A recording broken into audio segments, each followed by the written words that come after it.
I knew he was bad for me the night he said my name, like a warning, soft, slow, almost tender, but edged with something poisonous. The kind of voice that made my stomach twist and my pulse stutter. It shouldn't have felt good. I should have run. But instead, I watched his mouth shape the syllables and thought, I want more. There was always too much space between what I felt and what I knew. What I knew was that Adrian was the kind of man people wrote cautionary tales about. What I felt was that he saw me, saw the messy, frantic, hungry version of me no one else bothered to look at. And once you've been seen like that, it's impossible to go back to being invisible. Even now, thinking about how it started, I can still smell the cigarette smoke in his apartment, hear the low hum of some song he never bothered to name. His living room was lit only by the flicker of neon bleeding through the blinds, the red glow striping his bare chest as he walked toward me. He moved like he owned the air between us. "Tell me the truth," he said, leaning a hip against the table, eyes dragging over me. "You came here because you missed me." I had sworn I wouldn't. I had told myself, repeatedly, obsessively, like a mantra, that I was done. That the last fight was the last one. That I wouldn't fall back into the same loop of craving and collapse. And yet there I was, arms crossed like a pathetic attempt at armor, heartbeat traitorously loud. "I didn't miss you," I lied. He smiled, slow and knowing. "You're bad at that." I hated that he was right. I hated how my breath caught when he pushed off the table and closed the distance between us. But what I hated most, what terrified me more than anything, was how much I wanted to believe him when he said, "You don't have to pretend with me." Every time he said things like that, it felt like he was cracking open a door I wasn't allowed to touch. He gave just enough softness to keep me tethered, just enough vulnerability to make me think I mattered, and then he'd pull away again, leaving me scrambling after him like a shadow trying to anchor light. He traced a thumb along my jaw, the touch light but claiming. "I was going crazy without you," he murmured, and for a second, one devastating, shimmering second, I believed him. The thing people don't understand about toxic love is that it never starts with poison. It starts with honey, with devotion, with someone looking at you like you're the only real thing in a world full of static. And Adrian was so good at devotion. When he wanted to be. He kissed me then, sharp, hungry, like he was punishing me for staying away and rewarding me for coming back all at once. My hands curled in his shirt like instinct. He tasted like smoke and wanting, and I melted, because I always did. But when he pulled back, something colder slipped into his expression. A flicker, barely there, but enough to make my stomach drop. "You didn't answer my messages," he said quietly. And there it was. The hook beneath the sweetness. "I was busy," I said, bracing myself. "Too busy for me?" His voice softened, but the softness felt like pressure, like fingers closing around a bruise. I opened my mouth, but I didn't have an answer he would accept. I never did. He touched my waist, his grip almost tender. "Don't do that again," he whispered. "It makes me think you don't care." I swallowed hard, feeling the familiar weight settle over me, guilt, longing, that twisted desire to soothe him, to earn back the warmth I'd somehow lost. "I do care," I whispered. His smile returned, bright and victorious. "I know." But in his eyes, something hungry flickered. Something that whispered, "Mine." The next morning, I woke to the feeling of his arm heavy around my waist, too tight, almost protective, almost possessive. His breath warmed the back of my neck. For a second, before memory seeped in, it felt like comfort. But comfort was a lie in his apartment. Everything here was a lie dressed in warmth. I stayed still, eyes open, staring at the thin crack in the ceiling. I counted my breaths, shallow and quiet, as if moving too fast would wake the other version of him, the sharp one, the suspicious one, the one who always assumed betrayal even when I did nothing but exist. He shifted behind me, his fingers drifting up my side. "You're awake," he murmured, voice rough from sleep, but already threaded with that familiar tension. I nodded, forcing a small sound of acknowledgement.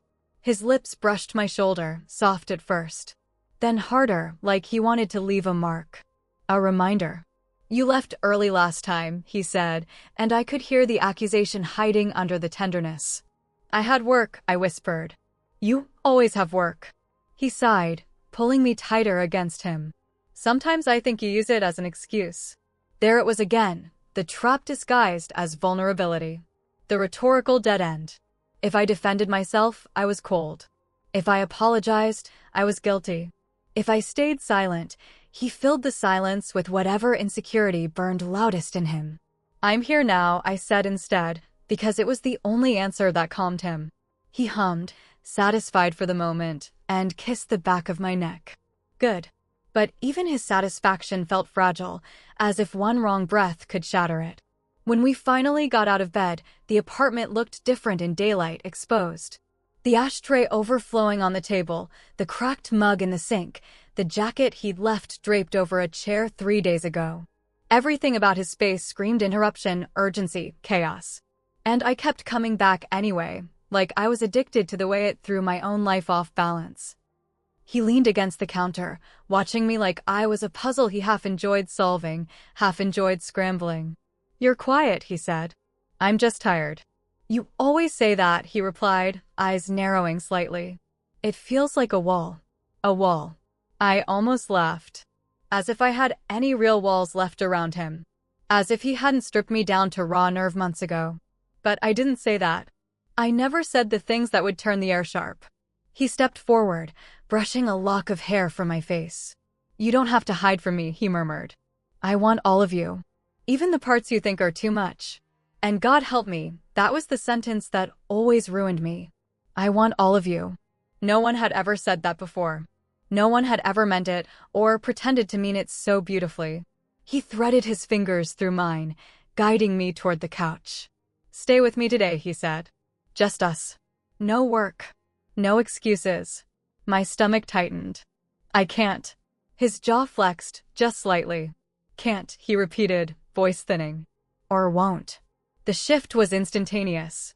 The air grew denser. His stare sharpened, scanning my face like he was searching for evidence of betrayal. "I have deadlines," I said gently. "I told you about them." He let go of my hand as if it burned him and walked away a few steps, raking a hand through his hair. "You always do this. You disappear. You make me feel like I don't matter." My throat tightened. He said it so quietly, so brokenly, that guilt bloomed in me like rot. "I'm not disappearing," I whispered, stepping toward him. "I swear I'm not." His shoulders softened just enough. "Prove it." I hesitated. And the hesitation was the mistake. He turned, eyes cold now, expression shuddered. "If you wanted to be somewhere else, you could have just said so." I didn't. "It's fine," he said, dismissive in a way that stung more than yelling would have. "You don't want to be here. Adrian." He brushed past me, grabbing a cigarette with shaking hands. And, just like that, I was the villain again. I hated how predictable the cycle had become. He wounded, I bled. And still, I reached for him. "Please don't shut me out," I said softly. He exhaled smoke, eyes closing, tension leaking from his shoulders. "There you are," he murmured, voice softening again. "That's all I wanted." He looked at me the way he always did right before pulling me back in, like I was salvation and torment wrapped together. "Come here," he whispered. And I did. I always did. He didn't kiss me right away. That was the thing about Adrian. His anger might flare hot, but his forgiveness always came slow, deliberate, like a ceremony I had to earn. He sat on the edge of the couch, cigarette between his fingers, eyes fixed on me with a heavy, unreadable intensity. The kind of stare that made my skin hum, that made me afraid to speak, afraid to breathe wrong. "Sit," he said quietly. I obeyed, sinking into the opposite end of the couch. The cushion dipped under my weight, and for a heartbeat, we just existed there in the thick, electrified silence. Smoke curled upward, hazy and gray, drifting between us like a ghost. He watched me through it. Every second stretched. "You always look like you're about to run," he said finally, voice soft but sharp-edged. "Even when you say you won't." I swallowed. "I'm here, aren't I?" "Physically," he murmured. "But your mind is always somewhere else." "That's not fair." "It's the truth." I hated how calm he sounded when he said it. How he could make me feel guilty without raising his voice. How he made me question my own intentions, even when I knew damn well I wasn't hiding anything from him. He leaned forward, elbows braced on his knees. "I just want to understand you," he said, and the vulnerability in his tone felt like a trap lined with velvet. "But you make it so hard."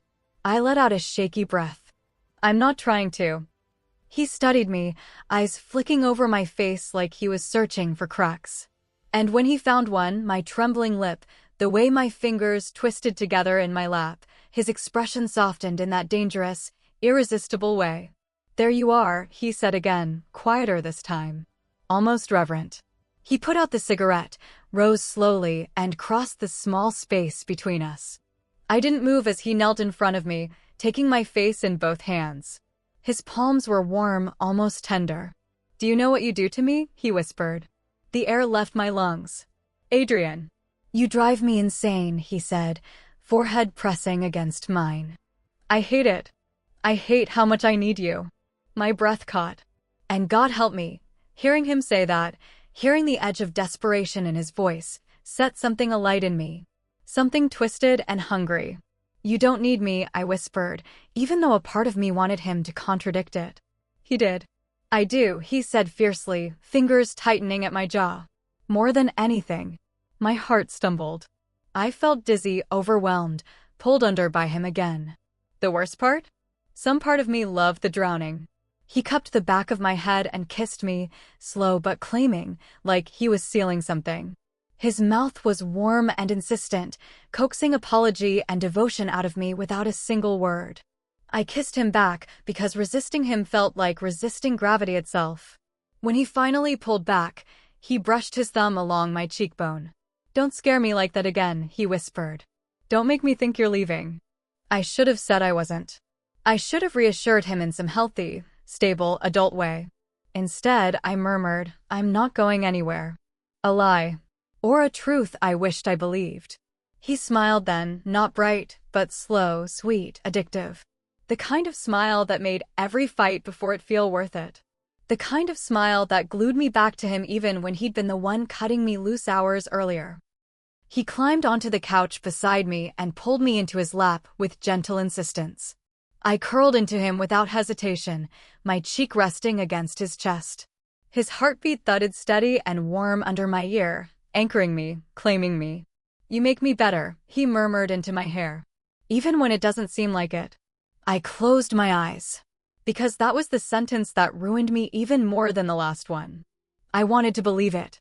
I wanted to be the person who soothed his storms, not the one who fed them. I wanted to be necessary. Essential. Wanted in a way that made the chaos worth surviving.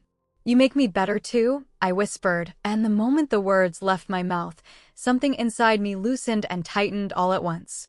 His arms wrapped around me, firm and warm. And just like that, the storm was over. For now. The calm never lasted long with Adrian.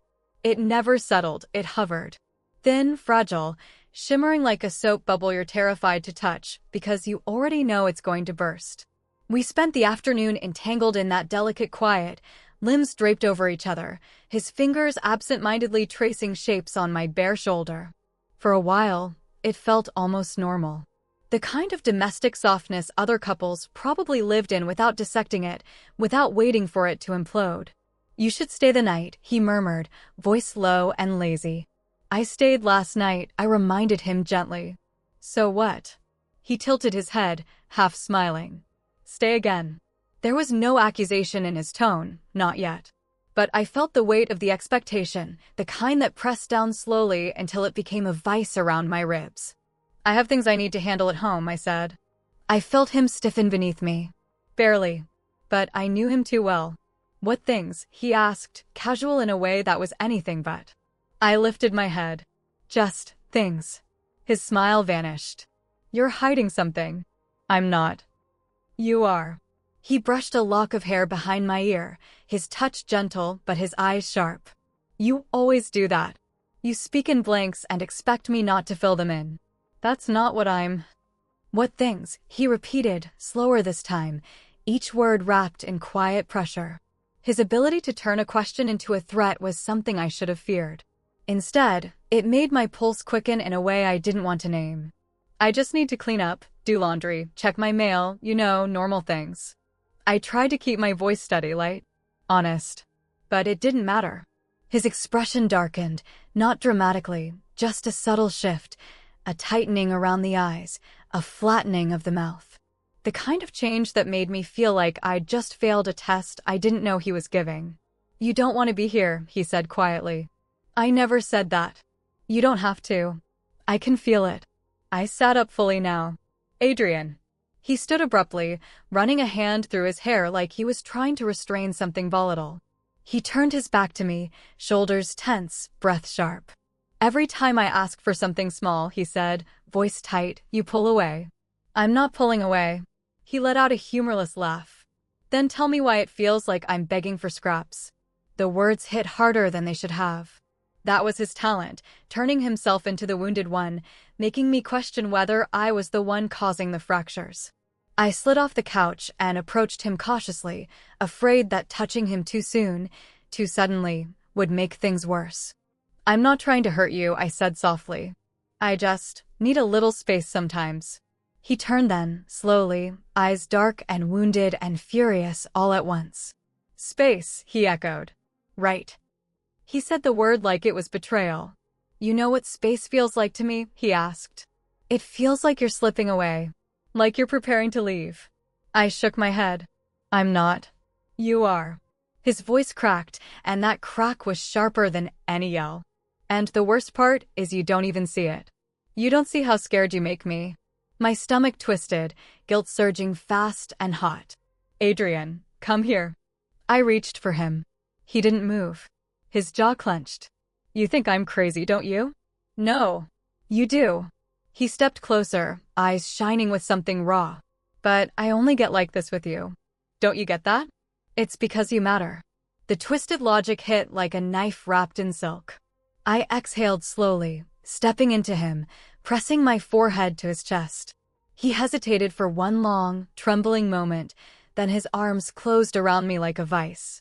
"I'm sorry," he whispered into my hair. I don't want to lose you." "You're not losing me," I whispered back, even though part of me wondered if he already had pieces of me I'd never get back. His breath shuddered against my neck. "Promise." My throat tightened. "I promise." He held me like he believed it. Or needed to. And I held him like I couldn't tell the difference. I didn't end up leaving that night. Of course I didn't. Once Adrian had calmed, once his voice softened and his touch gentled, I couldn't bring myself to walk out the door.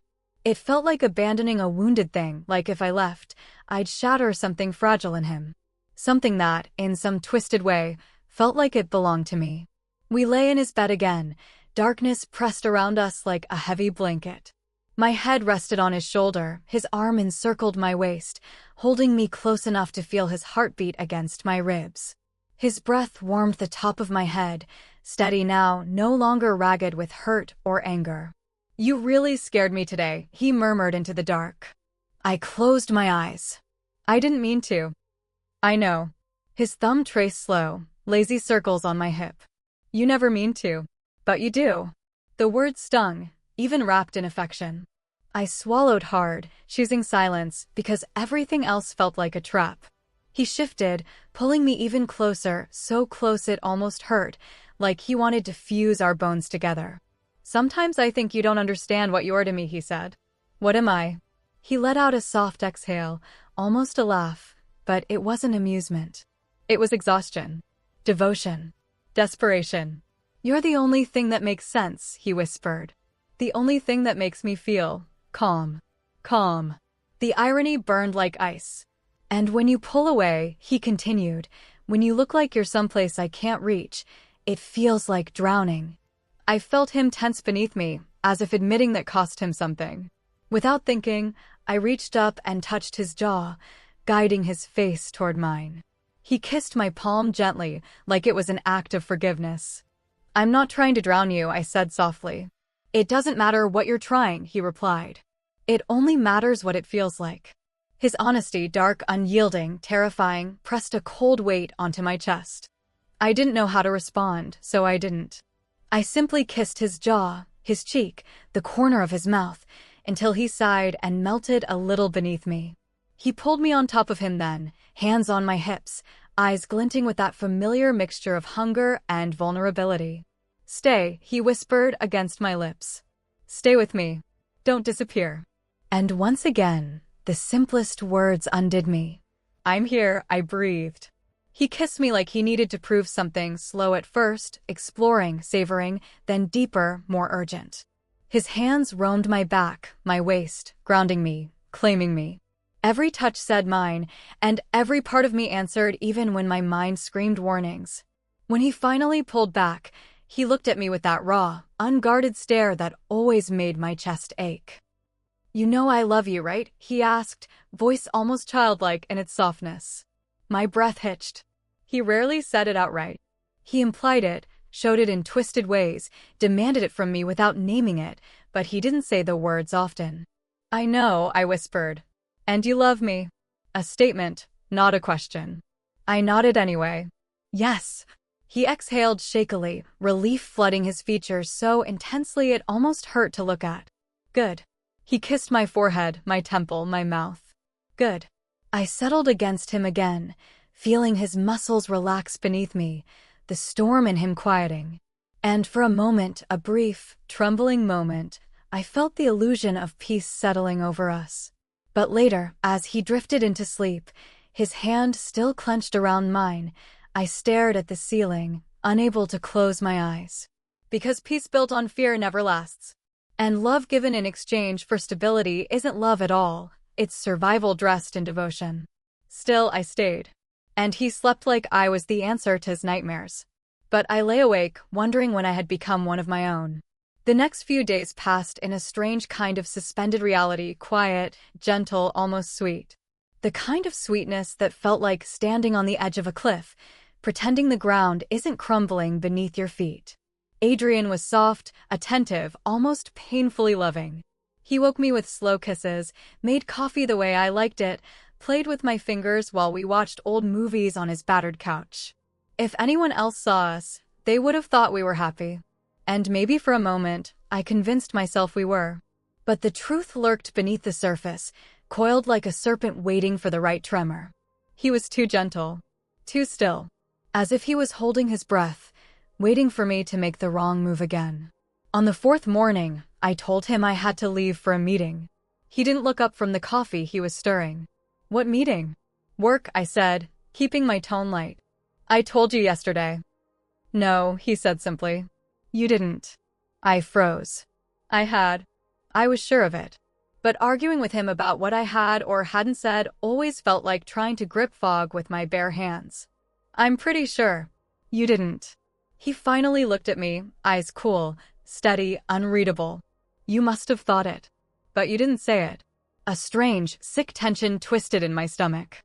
"I can show you my emails if you want," I offered, trying to keep the peace before the storm even started. He tilted his head. "Why would you offer that unless you were lying?" The accusation was soft, almost curious. That made it worse. "I'm not lying." He set the spoon down slowly, so gently it felt like a threat by itself. "Then why are you nervous?" "Because you're winding up," I wanted to say. "Because every road leads back here with you. Because I've learned to fear silence more than shouting." Instead, I forced a breath. "I just feel like you're getting upset." "I'm not upset," he said, voice warming slightly. "I just don't like when things don't add up." He reached out, brushing the back of his fingers along my arm. "You know I need honesty. That's all. It keeps me steady." The implication hung between us. If I wasn't steady, it was because of you. "I am being honest," I whispered. He studied me for a long, burning moment. The air felt like a held breath. Then, just like that, he smiled, small, satisfied, devastating. "Okay," he said lightly, as if the entire conversation had never happened. "Go then." Something in my chest eased. But as I turned to grab my bag, he added softly, "You'll come back, right?" I paused. "Of course." "Don't say it unless you mean it." I turned back to him. His eyes were too bright, too focused, a fragile intensity simmering just beneath the surface. "I'll come back," I said. He stood and wrapped his arms around me, burying his face in my neck. His grip was tight, almost desperate. "I hate being away from you," he murmured. "It's like the world stops making sense." I stroked his hair, trying to soothe him. I'll only be gone a few hours. He nodded against my skin. I know. I get scared. The truth was, I knew what he meant. Not because I understood him, but because he made me feel the same way in a different shape. When I was away from him too long, something inside me twisted guilt, longing, fear, confusion. A craving. A sickness. A tether. He finally let me go, and I stepped into the hallway, air feeling colder outside his apartment. As I walked toward the stairs, my phone buzzed. A text from Adrian. Don't make me regret trusting you. My throat tightened. I typed back quickly. I won't. But even after I hit send, my hands trembled. Because his trust wasn't trust at all. It was surveillance disguised as love. And I was beginning to forget where the difference had ever been. The meeting ran longer than I'd planned, longer than I'd promised. By the time I stepped out into the late afternoon air, my phone had already lit up with 5 missed calls and 2 unread messages. My stomach dropped. The first message was from an hour ago. Are you almost done? The second was from 15 minutes later. Why aren't you answering? I typed out a response, fingers shaking. Meeting just ended. I'm on my way. I didn't even finish pressing the send button before his name flashed on the screen. I answered on the first ring. Hey, I breathed, hoping to sound calm. Where are you? His voice was deceptively steady, but I knew that tone quiet, tightly coiled, waiting to strike. I just stepped outside. I'm heading back now. A short pause. Too short. You said a few hours. I know. I didn't expect. You should have told me. His voice wasn't raised, but it pressed into me like a hand around my throat. Not choking, just holding. Firm. Insistent. I didn't have my phone on me, I said. Another silence. You always have your phone. I closed my eyes. Adrian, please don't start this. I'm coming back. Are you? He asked, voice suddenly hollow. Dangerous. Because it feels like you're avoiding me. I'm not. It feels like you are. My free hand shook. I braced it against the brick wall beside me. I'm coming back, I repeated softly. A breath on the line. Slow. Controlled. Like he was counting the beats between my words. Okay, he finally whispered. Hurry. He hung up. The walk back felt like trekking toward a storm I'd summoned myself. By the time I reached his street, my chest was tight, anticipation mixing with something darker. Fear. Longing. A twisted, familiar combination. When I opened his door, he was sitting on the couch, elbows on his knees, head bowed like he'd been praying. Or planning. He looked up when he heard me. And the look he gave wasn't anger. It was worse. It was disappointment. You're late, he said quietly. I came as fast as I could. Did you? Yes. He stared at me like he could see straight through my words into the marrow of my bones. Slowly, he stood and walked toward me, steps measured, almost gentle. When he reached me, he brushed a strand of hair behind my ear. You could have texted, he murmured. I know. You could have picked up. I know. His fingers trailed down the side of my face, soft. Tender. Devastating. You made me think something happened to you, he whispered. Do you have any idea what that does to me? Guilt tightened low in my stomach. I'm sorry, I said, voice barely audible. He leaned closer. Say it again. I'm sorry. His eyes fluttered shut for a moment, like the words were smoothing something jagged inside him. When he opened them again, they softened, not with forgiveness, but with possession. Come here, he murmured, pulling me into him. I went willingly, too willingly. His arms locked around me, holding me tight enough to bruise, tight enough to make my breath catch. But I didn't push away. I clung to him like he was the only thing keeping me upright. You scared me, he said into my hair. Don't do that again. I won't.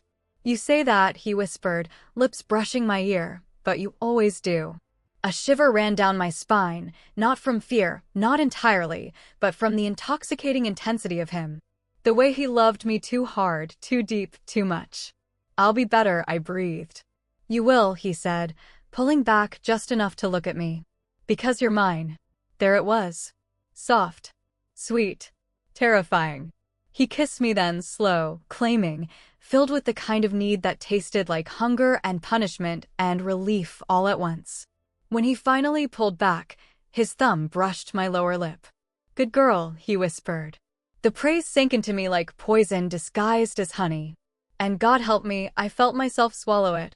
The next morning, he was sweetness again, sunlight slipping through blinds, warm breath on my neck, fingers tracing lazy patterns on my hip as though last night's storm had never existed. As though he hadn't carved guilt into my ribs with soft words and softer touches. "Stay a little longer," he murmured when I shifted beneath him. "I have work," I whispered. He made a small, displeased sound, half sigh and half warning. "Always work. It's not optional." He rolled onto his back, arm over his eyes, the sheets pooling low on his stomach. His silence vibrated with unspoken accusations. I felt the shift before he said a word, the way tension coiled beneath his calm like a newly drawn wire. "You know," he said finally, "sometimes I wonder if you use your job to get away from me." The word stung more because his tone was soft, thoughtful, almost curious. "I'm not trying to get away." MMH, he lowered his arm, studying me with that unsettling, searching gaze. "You say that? But your actions," his fingers twitched in the air between us. "Your actions tell a different story." I swallowed. "You're being unfair." He sat up abruptly, sheets falling from his torso. "Then explain it." "Explain what?" "Why every time I ask for a little more of you, you pull back." His voice wasn't raised, but it had an edge, a cold, surgical sharpness. I pulled the blanket tighter around myself. "I give you so much of me," I whispered. "Not enough." The words hit like a slap, though he spoke them quietly, calmly, like he was stating a fact. A beat passed. The air thickened. Then his expression softened, melting into something almost heartbreakingly tender. "I just love you too much," he said, reaching for my hand. "That's all. You make me feel, I don't know, vulnerable." He laughed softly, self-deprecating. "It's awful." The whiplash made my head spin. He knew what he was doing, pulling me from guilt into pity into devotion in the span of a breath. I squeezed his hand. "You're allowed to be vulnerable." "But not you," he countered, eyes narrowing with sudden, eerie clarity. "You always hide from me." "I don't hide." "You do." His thumb brushed the back of my hand, slow and rhythmic. "You keep entire parts of yourself locked away." "I can feel it." "I just need a little space sometimes," I said, choosing each word carefully. His grip tightened. "Space," he repeated, that same wounded tone from before, slipping back in. "There you go again." I felt the ground shifting under me. Every conversation with him felt like stepping through a minefield barefoot. One wrong phrase, one wrong breath, and the explosion came. "Adrian," I whispered, "please don't twist this." "Twist?" he echoed, brows lifting. "I'm not twisting anything. I'm telling you how I feel." Or is that not allowed? The guilt hit again, hard. He sighed, releasing my hand only to cut my jaw instead. His thumb dragged along my cheekbone in a gesture so tender it almost made my eyes burn. "I just want all of you," he said softly. "Is that so awful?" I shook my head, caught somewhere between wanting to comfort him and wanting to scream. "No," I breathed. "It's not awful." He kissed me then, slow, deep, possessive. His hand slid to the back of my neck, holding me in place like he was afraid I'd vanish between one heartbeat and the next. When he pulled back, his forehead rested against mine. "Stay," he whispered. "Just today." My chest tightened. "I can't." He didn't move, didn't pull away, but something cold slipped into his silence. "You won't," he corrected softly. I broke then, just a little. "Adrian, I need my life. I need breathing room." His eyes darkened, not with rage, but with something far more dangerous. Fear. "You are my breathing room," he said quietly. "Don't you understand that?" I felt myself sinking, drowning again in his intensity, his need, his devotion twisted into a cage shaped like affection. "I'll come back tonight," I whispered. "I swear." He studied me for a long, aching moment. Then he kissed my forehead. "Okay," he murmured. "I trust you." But the tremor beneath his voice told me he didn't. And the dread pooling low in my stomach told me that tonight would cost me more than I realized. I knew something was wrong the moment I stepped into his apartment that night. The air felt wrong, charged, humming beneath the quiet like a live wire waiting for a footstep to snap it. Adrian was sitting in the dark, only the streetlight slicing across his face. His knee bounced once. Just once. A tiny, violent tremor. "Hi," I said softly, setting my bag down. "You didn't answer my text." He didn't look at me. I saw it. Silence swallowed the room. I took a slow breath. "What's going on?" He stood, and the look in his eyes made every instinct inside me recoil. "Where were you today?" he asked. His voice was steady, too steady. "I told you. Work ran late and—" "Work," he repeated, almost tender. "Right." He took one step closer. Then another. "You smell like cologne that isn't mine," he said. My heart stuttered. "What?" "No, I don't." Someone at work hugged me goodbye and hugged you. His voice grew thin, dangerous. "A man?" I froze. Any answer I gave felt like stepping off a cliff. It wasn't Adrian, it was nothing. "You lied to me." I didn't lie. But he was already unraveling. "You lied," he repeated, voice rising, not loud, but breaking. "You lied, and you cheated, and you walked in here like I wouldn't know." "I didn't cheat," I whispered. "I would never." His breath hitched. For a second, he looked gutted, like a man whose entire world had cracked open. Then the crack turned sharp. "Don't lie to me," he said, stepping closer until his breath hit my cheek. "Don't you dare."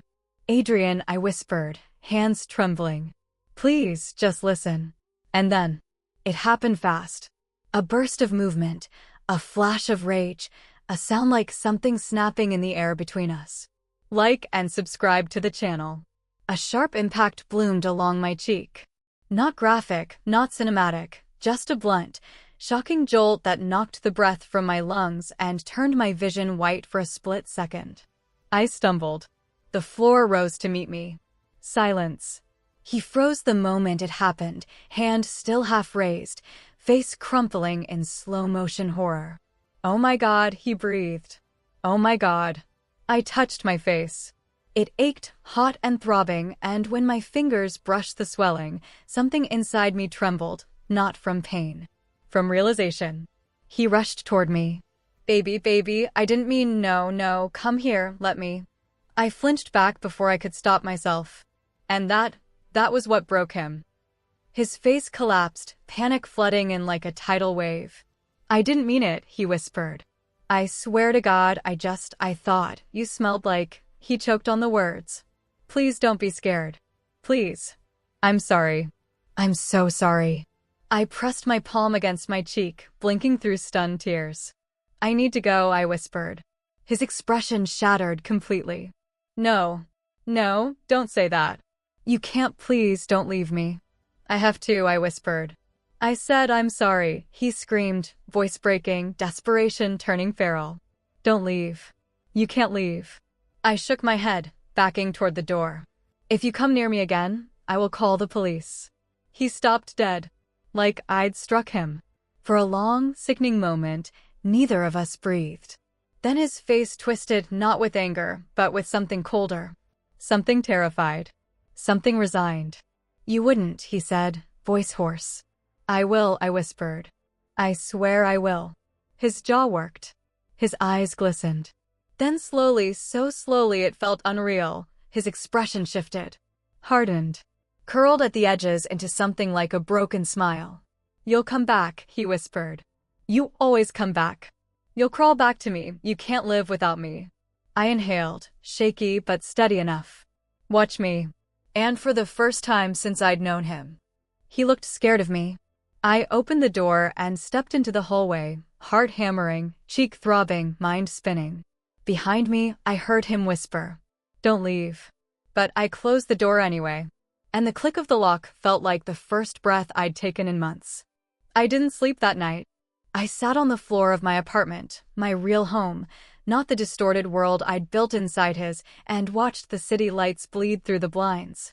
My cheek throbbed in a slow, pulsing rhythm, the skin already tender, swelling. When I touched it, a sharp ache shot through my jaw. A bruise was coming. An unmistakable one. For hours, I kept expecting my phone to buzz. For him to call, to text, to beg, to rage, to accuse, to break down the way he always did when he thought he was losing me. But the phone stayed silent. And the silence scared me more than anything, because Adrian's quiet wasn't calm. It was calculation. Around 3 in the morning, my phone finally lit up. Adrian. Please. I'm outside. My stomach dropped. I went still. The kind of stillness prey feels when it hears a twig snap in the dark. Another message followed. I just want to talk. Baby, please. I need you. I didn't move from the floor.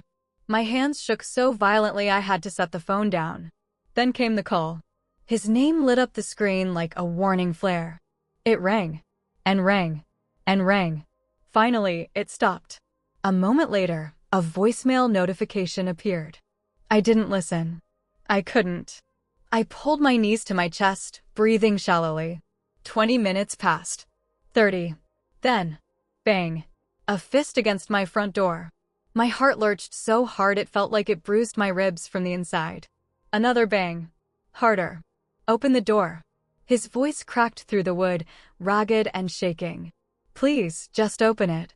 I covered my mouth with my hands to muffle the instinctive sob clawing up my throat. Baby, please, he begged. I'm not mad. I swear I'm not mad. I need to see you. I stayed silent. The doorknob rattled violently. Let me in, he whispered, voice breaking. Don't do this. Don't make me lose you. My entire body trembled. Then the tone of his voice changed, subtle at first. A tightening. A flattening. Are you seriously doing this? He asked quietly. I pressed my back against the wall. You're really calling the cops on me, he said, louder now, voice trembling with something sharp. After everything? After what we are? I hadn't. But the fact that the option existed, that I had spoken it aloud earlier, terrified him. And terrified men get dangerous. If you don't open this door, he said, voice thinning to a blade, I swear you'll regret. He stopped abruptly. Silence. Then a long, shaking exhale. Baby, he whispered, suddenly soft again. Listen to me. You're scared. I know you're scared. But you don't have to be. It was a mistake. I'd never hurt you. Never. My hand instinctively covered the bruise forming on my cheek. A mistake. A mistake that changed everything. I love you, he said. You love me. You know you do. I closed my eyes.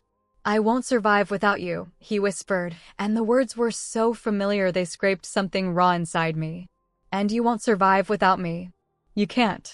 You think you can, but you can't. My breath stilled. Then he said it, voice low, trembling with something that was part threat, part prophecy. You'll come back. You always come back. Another beat of silence. Soon you'll be crawling to me, he murmured. Just wait. And then, footsteps. Slow at first. Then fading. Then gone. I stayed frozen for 15 whole minutes before I dared stand. My legs were weak, but I forced myself to the window, careful not to be seen. When I peeked through the blinds, the street was empty. The space where his car had been was now just a rectangle of wet pavement catching the glow of the street lamp. He was gone. For now. I backed away, breath shaky but steadying. I touched my cheek again, the soreness sharp, undeniable. It anchored me. Proved I wasn't imagining it. Proved the line had been crossed, and there was no erasing it. That bruise would be gone in a week. But the truth it revealed? That wouldn't fade. I sat back on the floor and picked up my phone. Not to call the cops. I wasn't ready. Maybe I'd never be ready. But I blocked his number. Deleted his messages without reading them. Every tap of my finger felt like wrenching free one more thread he'd wrapped around me.